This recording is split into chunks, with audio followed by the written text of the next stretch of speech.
আমার পায়ে গুলি করলো ঠেকা গুলি করার সাথে সাথে আমি অজ্ঞান হয়ে যাবো। সাদা প্যান্ট পরা ছিল আর পুলিশের মতো একটা শার্ট ছিল আর মাথায় হেলমেট ছিল। ছেলেরে কি আমার একটা কর্ম দিলে আমি একটা কিছু করে আমি পোলা বললে আমি ডাল ভাতটা খাওয়ার পারবো। এই আমার যাওয়া পাওয়া বাজার। আমার নাম মিনাস, মানিকনগর থেকে কাজ করি যাত্রাবাড়ি। কাজ করে আওয়ার টাইমে আমার বন্ধু ফোন দিছে, তাই তুমি কই? আমি বললাম আমি যাত্রাবাড়ি।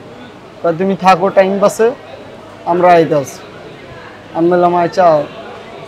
তারপর ওরা আইলো, তা সবাই তো গোলাগুলি করতেছে, আমরা এর মধ্যে থাকবো না, আমরা এক জায়গায় আড্ডা মোড্ডা দিব, আড্ডা মোড্ডা দেওয়ার পরে বাসা বাড়ি যাবো।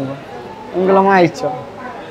তো লাস্টে আমরা রোড পার হইতেছি থানার সাইড দিয়ে, যাত্রাবাড়ি থানার সাইড দিয়ে। অট্টাশে চার সাইড দিয়ে গোলাগুলি।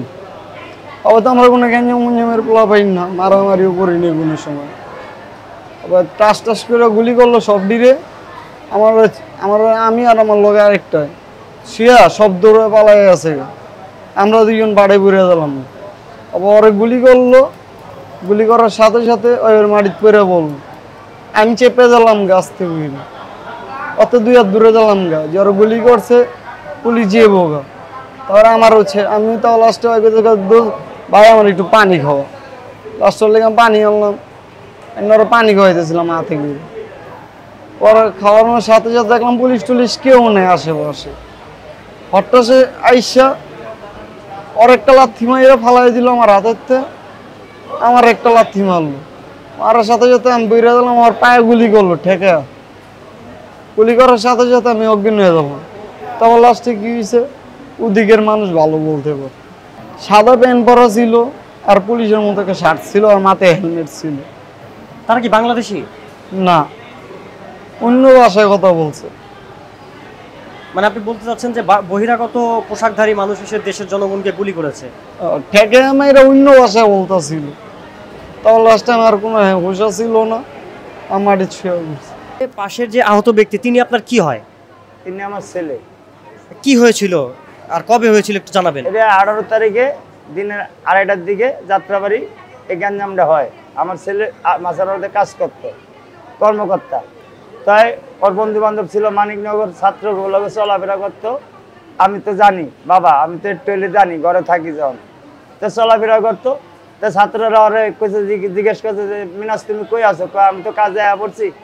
তোমার কাজ কটায় শেষ হইব? আমার কাজ শেষ 1টা বাজে, তখন আমার কাজ শেষ। তাহলে তুমি ওখানে থাকো, আমরা যাত্রাবাড়ি আসতেছি, আমাকে একটু কাজ আছে। তো কথা বলছে। পরে ছেলে আবার কি করছে, ঠিক আছে তোরা আয়, আমি আসি। তো আয় কই আইসে। পরে ছাত্রগুলোকে বইয়া অনেক খাড়ায় পানি পুনি খাইতেছে, কথাবার্তা কইতেছে। এর ভিতরে হঠাৎ করে গোলাগুলি শুরু হয়ে গেছে চারিদিকে। তা যে যেমনি পারছে দৌড়ের উপরই।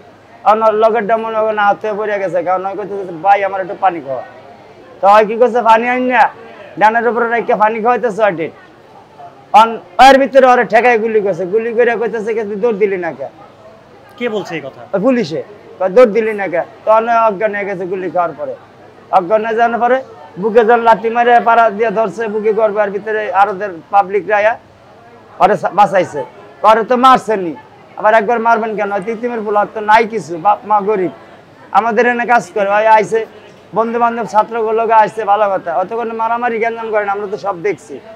তাই ওরা আবার মারছেন, আবার মারতেছেন কেন? তার কিছুক্ষণ পরে বাজে আমার কাছে ফোন আইসে আরো থেকে। আয়ার পরে কয় এরকম এরকম তোমার ছেলের এই ঘটনা। পরে কি করবো বাজন, যেমনে বাড়ি টিয়া পয়সা যা ছিল যেমনে কইছে এমনি তাড়াতাড়ি করে মেডিকেল আনছিলাম। কি কি ক্ষয়ক্ষতি হয়েছে? এখানে গুলি করছে, এক জায়গায় পুরা পায়ে গুলি লাগছে, পুরা পা ছিটটা গেছে গুলিতে।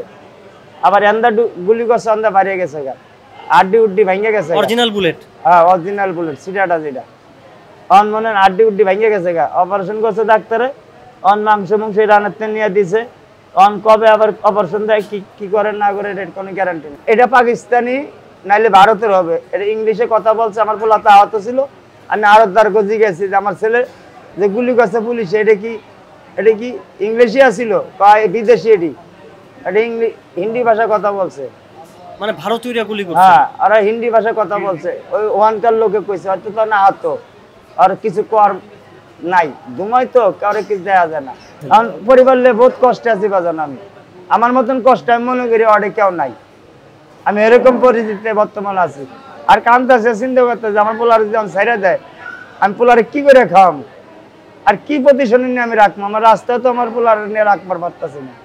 আমার বাসাতে কিছু ছিল তাও শেষ করলাম, একটা কর্ম আল্লাহ দিছিল একদিক দিয়ে, সেটাও আমি হারাইলাম। তাহলে এখন আমি কি করি আমার ছেলেটারে? আপনি আগে কি করতেন? আমি রিক্সা চালাইতাম, অটো গাড়ি চালাই, পার গাড়ি চালাইছি, পারি না, শ্বাস ফেলাতে কষ্ট হয়। পরে এক স্যারের কই স্যারেরা মিলে দিলে আমার একটা গাড়ি কিনে দিয়েছে। লাস্ট ওই গাড়ি আমার পোলার পিছিয়ে বেচে বুঝছে শেষ করলাম। শেষ করার পরে শেষ প্রান্তে মনে হয় একটু হেপ পাইতাছি, নাহলে এতদিন খালি টেকাই লাগছে। জেন্দা গেছি এন্দা টেয়া, জেন্দা গেছি টেয়া, এক সারা কয়টা বান করছিস, 5টা 6টা সবটি টেয়া দিয়ে করছি। এখন ছেলের কি অবস্থা? আমার ছেলের অবস্থা মনে করেন যে দেখতেছি নিতে পড়ে রয়েছে, জ্বালা যন্ত্রণা করে, কি করুন, বাপের তার বাড়ি না, যতটুকু সাবধানে এতটুকু দিই। আর জ্বালা যন্ত্রণা হলে ডাক্তারের এই ব্যথার ট্যাবলেট ট্যাবলেট কি দেয় না দেয় হেরা যায় না, আমরা তোর বাবা কেউ জানি না। আর যেমন যা তা কয় তাই মানি, কি করবো বাজান কন? এখন আপনি কি চাচ্ছেন আসলে? এখন বাজান এখন চাইতেছে আমার ছেলে বিয়ে তো দিনে বিয়ে তো দেওয়াই লাগবে, যে কোনো একটা কর্ম ছেলেরে কি আমার একটা কর্ম টর্ম দিলে আমি একটা কিছু করে আমি পোলা বললে আমি ডাইল বাচ্চাটা খাওয়ার পারবো। এই আমার চাওয়া পাওয়া বাজান, আমার আর কিছু চাওয়া পাওয়া নাই। যে পোলাটারে আমি যে একটু ঘরে নিয়ে ঠাই দিয়ে রাহার পারি, আমার ঠাই তো গেছেই গা, মানে ঠাই হইলে আমি শান্তি পাই। আমার পোলাটার হলে আমি ঠাইটাই চাই বাজান। সহযোগিতা বলা একটাই বাজান, আমাকে একটু সহযোগিতা এটাই করলে হবে বাজান। যার আমার বাল বাচ্চা ছেলে সন্তান আর মাটা যা আছে, অগর বিপদ আপদে যারা আমি খাড়াইতে পারি, অগর নিয়ে একখানে ডাইল বাচ্চাটা খাওয়ার পারি, সেরকম একটা কিছু করে দিলে আমরা চলতে পারবো বাজান। আমার বিকাশ নাম্বার তো মুখস্থ তো নাই বাজান, এই যে এনে আছে, আপনি বলেন। আচ্ছা আপনি বলে দেন। আমি তো বলতে পারি না বাজান, মুখস্থ মূর্খ তো আর লেগে।